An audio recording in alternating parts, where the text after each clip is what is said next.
वंदे मातरम विद्यार्थियों, quick revision की श्रृंखला के अंतर्गत पॉलिटिकल साइंस कक्षा 12 के अध्याय दो ध्रुवीयता का अंत का आज अभ्यास करेंगे। इसके अंतर्गत मैंने अन्य पाठों के जो भी मल्टीपल चॉइस क्वेश्चन या वन लाइनर क्वेश्चन है वो अपलोड कर दिए हैं वीडियो पे। आप इस चैनल पे जाके देख सकते हैं, उनका जो लिंक है मैं डिस्क्रिप्शन में दे दूंगा। तो अब आज वन लाइनर प्रश्न के रूप में जो प्रश्न है वो शॉर्ट में मैं बता रहा हूँ, जिनको अवसर के रूप में या रिक्त स्थानों के रूप में या एक नंबर के प्रश्न के रूप में पूछा जा सकता है। तो आइए इसकी शुरुआत करते हैं। उससे पहले एक बार एक जानकारी आपको दे दूं कि मैंने अन्य पाठों के भी जो भी प्रश्न इंपॉर्टेंट बन रहे हैं वन लाइनर, उनके वीडियो चैनल पर अपलोड किए हुए हैं, तो आप वो देख सकते हैं। तो आइए शुरू करते हैं। पहला प्रश्न है, सोवियत प्रणाली किस विचारधारा पर आधारित थी? उसका आंसर है समाजवादी साम्यवादी, क्योंकि जो सोवियत संघ है वो समाजवादी व्यवस्था पर आधारित गुट था और शीत युद्ध के दौर में जो दो गुट थे उनमें पूंजीवादी व्यवस्था के रूप में अमेरिका था और समाजवादी साम्यवादी व्यवस्था का जो प्रतीक था वो सोवियत रूस था। नेक्स्ट प्रश्न है, सोवियत संघ द्वारा बनाया गया सैनिक संगठन कौन सा था? जिस प्रकार से अमेरिका उसके सहयोगी देशों ने नाटो संगठन का गठन किया था, तो उसकी प्रतिक्रिया के रूप में सोवियत संघ द्वारा बनाया गया संगठन कौन सा था? याद आ गया होगा आपको। सही आंसर है वार्सा पैक्ट या वार्सा संधि। नेक्स्ट है, किस पार्टी को सोवियत राजनीति पर दबदबा था, यानी किस पार्टी का रूस की राजनीति पर दबदबा था जिसके कारण सोवियत संघ का निर्माण हुआ? तो उसका आंसर है कम्युनिस्ट पार्टी। नेक्स्ट प्रश्न है, सोवियत रूस में 1985 में किसने सुधारों की शुरुआत की? यानी 1985 में रूस के जो तत्कालीन राष्ट्रपति थे जिन्होंने आर्थिक और राजनीतिक सुधारों की शुरुआत की थी, उनका नाम बताना है। तो उनका नाम है मिखाइल गोर्बाचोव। ये बहुत इंपॉर्टेंट है, कई बार इनका नाम अलग अलग प्रश्नों के रूप में आ सकता है, तो इसको आपको याद करना है। मिखाइल गोर्बाचोव है जो 1985 में सुधारों की उन्होंने शुरुआत की थी। नेक्स्ट प्रश्न है, किस दीवार का गिरना शीत युद्ध की समाप्ति का प्रतीक था? तो शीत युद्ध के प्रतीक के रूप में जो दीवार थी उसके नाम याद आ गया होगा आपको। उसका सही आंसर है बर्लिन की दीवार, जो 1961 में बनाई गई थी और 1989 में गिराई गई थी। यानी लगभग 28 साल तक ये दीवार शीत युद्ध के प्रतीक के रूप में रही और इसका गिरना भी एक शीत युद्ध की समाप्ति का प्रतीक था और इसको बनाना है वो शीत युद्ध की शुरुआती दौर का प्रतीक था। तो इम्पोर्टेंट है। नेक्स्ट प्रश्न है, सोवियत संघ का विघटन कब हुआ? तो अगर प्रश्न साल पूछा जाए तो 1991 में बताना है, अगर डेट पूछी जाए तो मैं और आगे डिटेल में बता दूंगा। नेक्स्ट प्रश्न है, 2001 में भारत रूस सामरिक समझौते के रूप में दोनों देशों के बीच में कितने द्विपक्षीय दस्तावेजों पर हस्ताक्षर हुए? यानी 2001 में भारत और रूस के बीच में समझौते हुए थे, उसमें कुछ दस्तावेजों पर हस्ताक्षर हुए थे, तो संख्या बतानी है। तो पाठ्यपुस्तक में भी दिया हुआ है 80 जो दस्तावेज थे द्विपक्षीय, उनके ऊपर हस्ताक्षर हुए थे। नेक्स्ट प्रश्न है, 1917 की रूसी क्रांति के नायक कौन थे? तो उसी 1917 की जो रूस की क्रांति हुई थी उसके नायक थे व्लादिमीर लेनिन, और लेनिन का नाम रूस के इतिहास में काफ़ी महत्वपूर्ण है। तो कई प्रश्न इनसे पूछे जा सकते हैं और इस परीक्षा के अलावा जो कंपटीशन एग्जाम है उनमें भी इस तरह के प्रश्न काफ़ी इंपॉर्टेंट है, तो आपको थोड़ा याद रखना है। मैं इनके बारे में डिटेल में बता दूंगा लास्ट में। बोल्शेविक कम्युनिस्ट पार्टी के संस्थापक कौन थे? यानी जो 1917 की क्रांति हुई थी वो कम्युनिस्ट पार्टी की थी और उसमें भी बोल्शेविक कम्युनिस्ट पार्टी थी, तो इसके संस्थापक व्लादिमीर लेनिन ही थे, जिनको रूसी क्रांति का जनक भी कह सकते हैं। तो काफ़ी इंपॉर्टेंट है। उसके बाद नेक्स्ट प्रश्न है, लेनिन के उत्तराधिकारी कौन थे? तो लेनिन के उत्तराधिकारी जो है जोसेफ स्टालिन थे। ये भी इम्पोर्टेंट प्रश्न है और खास करके कंपटीशन के रूप में। मिखाइल गोर्बाचोव ने राजनीतिक और आर्थिक सुधार हेतु किन दो नीतियों को अपनाया? मिखाइल गोर्बाचोव जो 1985 में राष्ट्रपति थे रूस सोवियत संघ के, उन्होंने कुछ सुधारों को अपनाया था। उनकी दो नीतियाँ थी, प्रसिद्ध थी, उनके दो नाम दिए हुए थे। पहला जो नाम था उसका, एक तो था पेरेस्ट्रोइका, जिसका सामान्य अर्थ होता है पुनर्रचना, और दूसरा है ग्लास्नोस्त। ग्लास्नोस्त का अर्थ होता है खुलेपन की नीति। ये तो पेरेस्ट्रोइका और ग्लास्नोस्त ये इंपॉर्टेंट शब्द है जो कई बार बड़े बड़े कंपटीशन में पूछे जाते हैं, तो थोड़ा इनको आप एक बार दो बार पढ़ेंगे तो इनका नाम याद हो जाएगा, रिवीजन हो जाएगा। थोड़े रूसी भाषा के शब्द है, थोड़े कठिन है, लेकिन एक दो बार प्रयास करेंगे तो आराम से आपको याद हो जाएंगे। नेक्स्ट प्रश्न है, सोवियत संघ कितने गणराज्यों से बना था?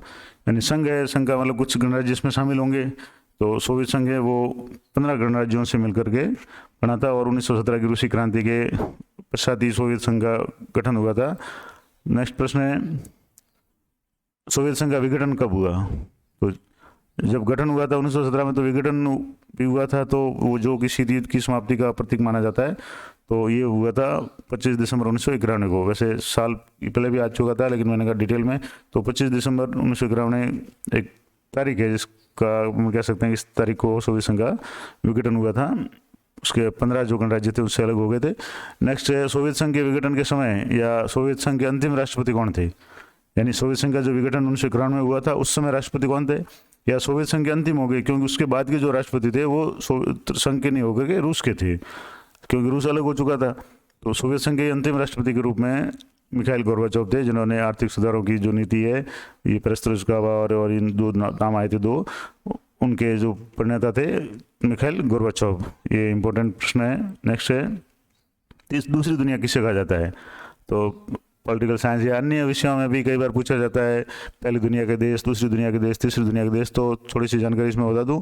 दूसरी दुनिया के बारे में जो पूर्वी यूरोप के जो देश थे, जो समाजवादी खेमे में थे, यानी रूस के जो समर्थक देश थे, वो उनको दूसरी दुनिया कहा जाता है। उसी तरह से पहली दुनिया के अंतर्गत जो अमेरिका के सहयोगी जो देश थे, जो पूंजीवादी अर्थव्यवस्था को अपनाने वाले थे, जो पश्चिमी यूरोप के जो अधिकांश देश थे वो पहली दुनिया के देश कहलाते थे। रूस के समर्थक समाजवादी खेमे वाले देश दूसरी दुनिया के, और भारत सहित जो नव स्वतंत्र देश थे, जो अल्पविकसित या विकासशील जो देश थे, जिसमें एशिया, अफ्रीका और लैटिन अमेरिका के जो देश शामिल थे, वो तीसरी दुनिया के देश कहा जाता है। इनके पाठों के, इसी मिनी पाठों के जो डिटेल वीडियो है वो भी मैंने अपलोड कर लिए हैं, वो अच्छे इस चैनल पे आपको मिल जाएंगे, एक बार उनका भी आप अभ्यास कर लें।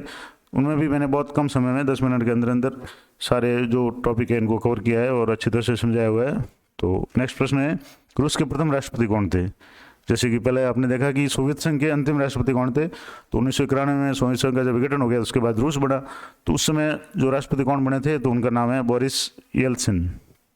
बोरिस येल्सिन है, वो रूस के प्रथम राष्ट्रपति थे। क्योंकि सोवियत संघ के विघटन के बाद रूस बना था, तो इसमें कन्फ्यूज नहीं होना है। प्रश्न कई कैसे भी पूछ सकते हैं, सोवियत संघ के अंतिम राष्ट्रपति पूछ सकता है, तो आपको मिखाइल गोर्बाचोव बताना है, और रूस के प्रथम राष्ट्रपति के रूप में कौन हो गए? Boris Yeltsin. नेक्स्ट प्रश्न है, रूसी क्रांति किस वर्ष हुई थी? तो रूसी क्रांति 1917 में हुई थी। इसके बारे में और डिटेल में मैं बता दूंगा आगे। किसने कहा था कि लेनिनवाद साम्राज्यवाद के युग का और श्रमजीवी क्रांति का मार्क्सवाद है? तो ये जो कथन है ये स्टालिन का कथन है। स्टालिन कौन थे इसके बारे में थोड़ा सा आगे मैं बता दूंगा नेक्स्ट प्रश्न में। तो लेनिन के उत्तराधिकारी कौन थे? तो लेनिन के उत्तराधिकारी जोसेफ स्टालिन थे, इन्होंने ये कथन दिया था। नेक्स्ट जो प्रश्न है, सोवियत संघ के विघटन के लिए किस नेता को जिम्मेदार माना गया है?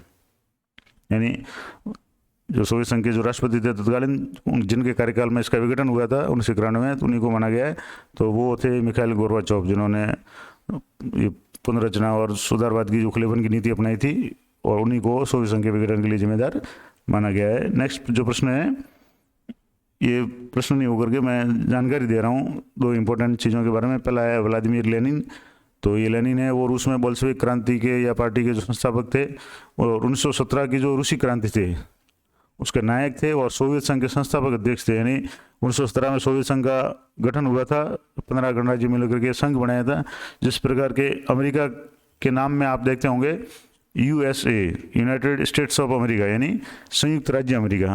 कभी आपने गौर किया हो तो इसको संयुक्त राज्य अमेरिका क्यों कहते हैं? कई बार इसको अमेरिका कहते हैं, तो वास्तव में अमेरिका भी है, कई राज्यों का संघ है, और इसमें कुल 50 राज्य है संयुक्त राज्य अमेरिका में, और जिनमें से 48 राज्य है वो मुख्य भूमि से जुड़े हुए। अलास्का और हवाई 2 ऐसे राज्य है जो मुख्य भूमि से थोड़े अलग है। तो इस तरह से जो सोवियत रूस है उसमें भी 15 गणराज्य शामिल थे, और संयुक्त राज्य अमेरिका जैसे कि नाम से विदित है संयुक्त राज्य अमेरिका, यानी राज्य है 50 राज्य संयुक्त होकर के एक देश का गठन किया है, और एक निश्चित समझौते के तहत वो आपस में जुड़े हुए हैं, इसलिए इसको संयुक्त राज्य अमेरिका कहते हैं।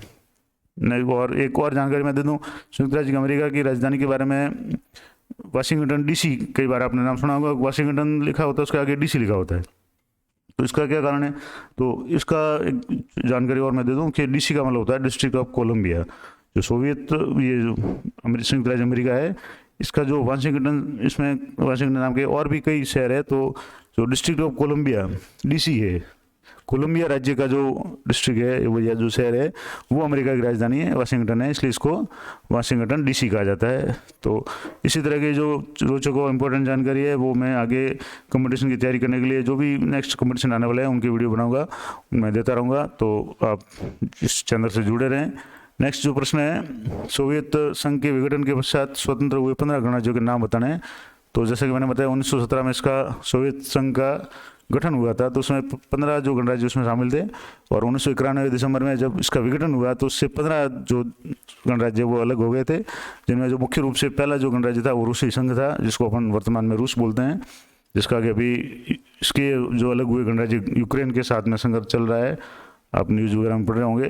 तो जो सोवियत संघ था उसकी जो सीट थी संयुक्त राज्य में या यूएनओ में कह सकते हैं, संयुक्त राष्ट्र संघ में, वो किसको मिली थी? रूस को मिली थी। इसके अलावा जो वीटो पावर आदि की शक्तियाँ हैं वो रूस को मिली। तो रूस है वो सोवियत संघ के विघटन के बाद में उसका प्रतिनिधि के रूप में उसका उत्तराधिकारी बना। इसके अलावा 14 और जो गणराज्य थे उससे अलग हुए, उनके नाम मैं एक बार शॉर्ट में बता देता हूँ। दूसरा है, पहला तो रूसी संघ हो गया, उसके बाद में Kazakhstan, Estonia, Latvia, Lithuania, Belarus, Ukraine, Moldova, Armenia, Georgia, Azerbaijan, Turkmenistan, Uzbekistan, Tajikistan और किर्गिस्तान। इनमें से ताजिकिस्तान, किर्गिस्तान वगैरह ये अफगानिस्तान के काफ़ी नज़दीक है और तेल के भंडार इसमें खूब सारे हैं और ये एशिया में आते हैं। इसके अलावा जो कुछ देश है जो मोल्दोवा, यूक्रेन वगैरह है, वो यूरोप की साइड में है, वो यूरोप के पक्षधर है, खास करके अमेरिकी गुट में जो शामिल होने के लिए ये प्रयासरत है। और यूक्रेन का जो रूस का जो संघर्ष चल रहा है उसकी सबसे बड़ी जो कारण है वो यही है कि रूस है, यूक्रेन है वो नाटो का सदस्य बनना चाह रहा है, जबकि रूस उसको मना कर रहा है। इस तरह से इस जो सोवियत संघ से विघटित हुए 15 जो गणराज्य थे उनमें सबसे बड़ा गणराज्य जिसका प्रतिनिधि के रूप में सोवियत ये रूसी संघ हो गया। इनके अलावा 14 अन्य जो गणराज्य वो इनसे अलग हुए थे। तो इस तरह से क्विक रिवीजन की श्रृंखला में जो प्रश्न है इस पार्ट के पूरे हो चुके हैं। तो मैंने प्रयास किया है कि आपके लगभग इस पार्ट से जितने भी प्रश्न बन रहे हैं वो सारे उसमें कवर हो जाए। तो इस तरह से आप अन्य पार्टों के भी प्रश्न या इसकी जो सीरीज है वो आप चैनल पे देख सकते हैं। उनका सारा जो लिंक है मैं डिस्क्रिप्शन में दे दूंगा इसी वीडियो के, तो आप वहाँ जा कर के चेक कर सकते हैं। इसके अलावा अगर आप पढ़ते पढ़ते बोर हो जाएं तो प्रकृति का आपको शौक हो तो फूलों के वीडियो काफ़ी सारे जो है मैंने अपलोड किए हुए हैं शॉर्ट में और थोड़े से डिटेल में, तो आप वो भी एक बार देख सकते हैं। तो मिलते हैं नेक्स्ट वीडियो में, तब तक जय हिंद, जय भारत।